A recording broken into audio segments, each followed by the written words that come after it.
নমস্কার বন্ধুরা, ফাইনালি জেনপাস 2025 এর ইনফরমেশন বুলেটিন রিলিজ হয়ে গেছে। ঠিক আছে, তো জেনপা এক্সাম ডেট অ্যানাউন্স করে দিয়েছে West Bengal joint entrance examination board দ্বারা। তো এবছর জেনপাস এর এক্সাম কবে হবে, অ্যাপ্লিকেশন প্রসেস কবে থেকে শুরু হচ্ছে এবং অ্যাপ্লিকেশন কতদিন চলবে, কি কি ডকুমেন্টস লাগবে অ্যাপ্লিকেশন করতে, অ্যাপ্লিকেশন ফি কত, এলিজিবিলিটি ক্রাইটেরিয়া কি থাকছে, এক্সাম প্যাটার্ন কি থাকছে, কত মার্কসের এক্সাম হবে, কত ঘন্টার এক্সাম হবে, ঠিক আছে, সিলেবাস কি থাকছে, ঠিক আছে, তো সমস্ত তথ্য দেবো আজকের এই ভিডিওতে। তো আমরা স্কিপ না করে সম্পূর্ণ ভিডিওটি দেখতে থাকো। তো আমার এই ভিডিওটি যদি ভালো লাগে তাহলে একটু লাইক করে দেবে, কোনো কোয়ারি থাকলে কমেন্ট করে জানাবে এবং ভিডিওটি বন্ধু বান্ধব আত্মীয়স্বজনের মধ্যে যতটা পারবে শেয়ার করে দেবে, যাতে ইনফরমেশন সবাই পেয়ে যায়। এবং পারলে চ্যানেলটি সাবস্ক্রাইব করে দেবো, তাহলে যখন আমি কোনো রিলেটেড ভিডিও নিয়ে আসবো তার আপডেট তোমরা পেয়ে যাবে। তো চলো আজকে ভিডিওটা শুরু করা যাক। তো এবছরে জেনপাস অ্যাপ্লিকেশন প্রসেস শুরু হচ্ছে, অর্থাৎ অনলাইন অ্যাপ্লিকেশন করা শুরু হচ্ছে 8 সেপ্টেম্বর থেকে। এটা চলবে 8 দিন, অর্থাৎ 16 সেপ্টেম্বর চলবে। অ্যাকচুয়ালি 8 থেকে 16 মানে অ্যাকচুয়ালি 9 দিন চলবে, ঠিক আছে। আর এর অনলাইন কারেকশন করা যাবে দুদিন, 18 আর 19 তারিখে, ঠিক আছে। অ্যাডমিট কার্ড ডাউনলোড করা যাবে 10th অক্টোবর থেকে 18 অক্টোবর পর্যন্ত, এবং 18 অক্টোবরই কিন্তু এক্সাম রয়েছে, ঠিক আছে। 11টা থেকে 12:30 হবে এক্সাম, পেপার 1 আর পেপার 2 হবে 2টো থেকে 3:30, অর্থাৎ 1.5 ঘন্টা হচ্ছে ডিউরেশন। এবং পেপার 2 কাদের জন্য, পেপার 1 কাদের জন্য সেটা আমি আসছি। কিভাবে তোমরা অ্যাপ্লিকেশন করবে তার অফিসিয়াল ওয়েবসাইট লিঙ্ক আমি ডেসক্রিপশনে দিয়ে দেবো, সেখানে তোমরা ডাইরেক্ট গিয়ে কিন্তু ফিল আপ করতে পারবে। তো ম্যান্ডেটারি কিছু ফিল্ড আছে যেগুলো করতে হবে, মানে ইমেল আইডি, ফোন নাম্বার তো লাগবে রেজিস্ট্রেশন করতে গেলে, সাথে কিন্তু লাগবে নাম, father's name, mother's name, state, ঠিক আছে, ডেট অফ বার্থ, এগুলো লাগবে। এগুলো কিন্তু পরে মডিফাই বা চেঞ্জ করা যাবে না, পরে যেটা কারেকশন টাইম দিচ্ছে সেগুলো কিন্তু বাকি চেঞ্জ করা যাবে, বাকি ইনফরমেশন। এবং কিছু ডকুমেন্টস আপলোড করতে হবে, যদি কাস্ট সার্টিফিকেট থাকে সেটা, ঠিক আছে, মানে ক্লাস 12 এর পর তোমরা যেটা জেনপাস দিতে পারছো, ঠিক আছে, তার মানে ডকুমেন্টস লাগবে, মানে ঠিক আছে, মানে 12 পাস আউট হতে পারে বা 12 পড়তে পড়তে তোমরা দিতে পারো।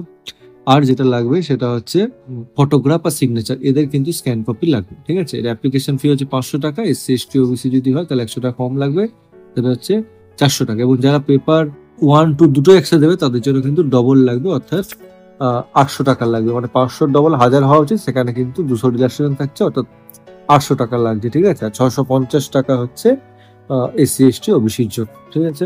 আচ্ছা, কি কি কোর্সের জন্য জেনপাস পরীক্ষাটা, মানে কি জেনপাস এক্সামে কোয়ালিফাই করলে কি কোর্স তোমরা করতে পারবে? বিএসসি নার্সিং করা যাচ্ছে, বিপিটি ব্যাচেলার অফ ফিজিওথেরাপি, ঠিক আছে, যেটা কিন্তু এখন মার্কেট রয়েছে, ঠিক আছে। তো এই কোর্সটা তোমরা এখন করতেই পারো। বিএমএলটি রয়েছে, bachelor of medical laboratory technology, ঠিক আছে। এছাড়াও তাহলে এই কোর্সগুলো ছাড়াও কিন্তু আরো কিছু কোর্স রয়েছে, যেমন বিএসসি সিসিটি রয়েছে, BSc critical care technology, BSc OTT রয়েছে, BSc operation theatre technology, BSc PT, ঠিক আছে, perfusion technology, BSc PA physician assistant, BVSO bachelor of vision sciences and optometry, BSc MMB রয়েছে, বিএসসি মেডিকেল মাইক্রোবায়োলজি, বিএইচএ রয়েছে, bachelor in hospital administration, ঠিক আছে, BH, এই কোর্সটা মনে রাখবে তোমরা, বিএইচ এটা হচ্ছে bachelor in hospital administration. BOT রয়েছে, bachelor of occupational therapy, BSc RIT রয়েছে, bachelor of radiology and image technique, BSc CSIC, bachelor of central sterilization and infection control, BSc RT, bachelor of respiratory therapy, ঠিক আছে। Total 14টা course রয়েছে, ঠিক আছে, যার মধ্যে BSc nursing, BPT, BMLT, ঠিক আছে, এই আর বিএইচ, এই কোর্সগুলো কিন্তু বেশি কিন্তু এখন মার্কেট রয়েছে। আচ্ছা, তো এর পেপার 1 যেটা বললাম সেটা হচ্ছে সব কোর্সের জন্য, কিন্তু পেপার 2 স্পেশালি হচ্ছে বিএইচ, যেটা বললাম ব্যাচেলার ইন হসপিটাল অ্যাডমিনিস্ট্রেশনের জন্য রয়েছে, ঠিক আছে। আচ্ছা, কি কি সাবজেক্টে এক্সাম হবে, ঠিক আছে, ফিজিক্স, কেমিস্ট্রি, বায়োলজি আর বেসিক ইংলিশ আর লজিক্যাল রিজনিং, ঠিক আছে। তো ক্যাটাগরি 1 এ 1 নম্বর থাকে, ঠিক আছে, যেটা নেগেটিভ মার্কিং 25%, অর্থাৎ -1/4 করে। এখানে ফিজিক্স থেকে থাকছে 15টা কোশ্চেন, কেমিস্ট্রি থেকে 15টা, বায়োলজি থেকে 15টা, ইংলিশ থেকে 20টা, লজিক্যাল রিজনিং থেকে 20টা, অর্থাৎ টোটাল 85টা কোশ্চেন থাকছে ক্যাটাগরি 1। ক্যাটাগরি 2 তে থাকছে ফিজিক্সে 5টা, কেমিস্ট্রি 5টা, বায়োলজি 5টা, ঠিক আছে, টোটাল 15টা কোশ্চেন। আর টোটাল তাহলে কতগুলো থাকছে, ফিজিক্স থেকে 20টা, কেমিস্ট্রি 20টা, বায়োলজি 20টা, বেসিক ইংলিশ 20টা, লজিক্যাল রিজনিং 20, টোটাল 100টা কোশ্চেন। মার্কিং হচ্ছে 115 মার্কিং। কেন 115 মার্কিং হচ্ছে, কেন, যেগুলো ক্যাটাগরি 2 সেগুলো 2 নম্বর করে রয়েছে, ঠিক আছে, যেখানে কোনো নেগেটিভ মার্কিং নেই, ঠিক আছে। এটা কিন্তু পেপার 1 এর স্ট্রাকচার বললাম। পেপার 2 এর ক্ষেত্রে স্ট্রাকচার একটু চেঞ্জ হচ্ছে, ফিজিক্যাল সায়েন্স থাকছে, ঠিক আছে, যেটা 25টা কোশ্চেন ক্যাটাগরি 1, ক্যাটাগরি 2 থেকে 5টা, ক্যাটাগরি 2 2 নম্বরে, টোটাল হচ্ছে 30টা কোশ্চেন, কিন্তু মার্ক থাকছে 35। ম্যাথামেটিক্সে হচ্ছে 10টা কোশ্চেন ক্যাটাগরি 1, ক্যাটাগরি 2 5টা, 15টা কোশ্চেন 20 নাম্বার। জেনারেল নলেজ থেকে থাকছে 10টা ক্যাটাগরি 1, ক্যাটাগরি 2 5টা, অর্থাৎ 15টা কোশ্চেন 20 নাম্বার। বেসিক ইংলিশ থেকে থাকছে 20টা ক্যাটাগরি 1 এ, টোটাল কোশ্চেন 20টা, 20 নাম্বারই থাকছে। লজিক্যাল রিজনিং 20টা ক্যাটাগরি 1, টোটাল 20। এখানেও 115 নম্বর পরীক্ষা হবে, কিন্তু টোটাল কোশ্চেন থাকছে 100টা। তাহলে ডিফারেন্স কোথায় হচ্ছে, যেটা পেপার 1 যেখানে কিন্তু আমাদের বায়োলজিতে এক্সাম দিতে হচ্ছে, ঠিক আছে, যেগুলো যেহেতু বায়োলজি বেস সাবজেক্ট, কিন্তু এই পেপার 2 তে কিন্তু বায়োলজি দিচ্ছে, তার বদলে আমাদের জেনারেল নলেজ কিন্তু ঢুকছে। আচ্ছা, এবার পরীক্ষার ডিউরেশন যেটা বলেছি অলরেডি 1.5 ঘন্টা হবে। এটা কিন্তু বেঙ্গলিতেও কোশ্চেন হবে, ইংলিশের সাথে সাথে, ঠিক আছে। আচ্ছা, এবার পেপার 2টা তোমরা বুঝতে পারছো, ফিজিক্যাল সায়েন্স, ম্যাথামেটিক্স, এগুলো কিন্তু ক্লাস 10th বেস কোশ্চেন হবে, এবং পেপার 1 কিন্তু ক্লাস 11-12 স্ট্যান্ডার্ড কোশ্চেন আসবে। তোমাদের যেটা ওয়েস্ট বেঙ্গল বোর্ডের যে সিলেবাস ছিল সেই রিলেটেড, সেখান থেকে কোশ্চেন গুলো আসবে, ফিজিক্স, কেমিস্ট্রি, বায়োলজি যেগুলো রয়েছে।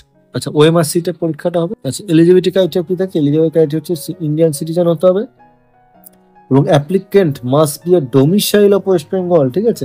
আর 10+2 সিস্টেম হতে হবে, মানে ক্লাস 10 এর পর, ঠিক আছে, যারা অলরেডি পাস করে গেছো বা যারা 12 এ পড়ছো তারা দিতে পারবে।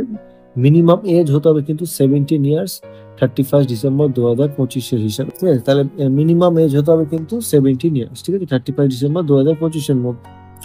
আচ্ছা, কোনো আপার এজ লিমিট কিন্তু থাকছে না নার্সিং এর ক্ষেত্রে। বিভিএসও কোর্সটার জন্য থাকছে 35, ঠিক আছে। আর BMLT, CCT, OTT, PT, PA, MMB, BH এদের ক্ষেত্রে থাকছে 40 ইয়ার্স। মিনিমাম কোয়ালিফিকেশন অলরেডি বললাম, ক্লাস 10+2 এই সিস্টেমে হতে হবে, ঠিক আছে। মিনিমাম 45% মার্কস লাগবে, কোনো মানে কোটা থাকলে সেটা 5% ক্লাস, অর্থাৎ 40% মার্কস লাগবে। তো ফিজিক্স, কেমিস্ট্রি, বায়োলজি, ইংলিশ, ঠিক আছে, এই পেপারগুলো থাকছে। তো আর বেশি দিন টাইম নেই, তো তোমরা প্রিপারেশন নিতে শুরু করে দাও, ঠিক আছে। তোমাদের সকলকে বেস্ট অফ লাক রইলো। আশা করছি তোমাদের সকলে এক্সাম খুব ভালো হবে, তোমরা ভালো জায়গায় চান্স পাবে, ঠিক আছে। তো আমার ভিডিওটি যদি ইনফরমেটিভ মনে হয়ে থাকে তাহলে লাইক করে দেবে, কোনো কোয়ারি থাকলে জানাবে, এবং পারলে চ্যানেলটি সাবস্ক্রাইব করে দিও, তাহলে যখন আমি কোনো রিলেটেড ভিডিও নিয়ে আসবো তার আপডেট তোমরা পেয়ে যাবে। ধন্যবাদ ভিডিওটি দেখার জন্য।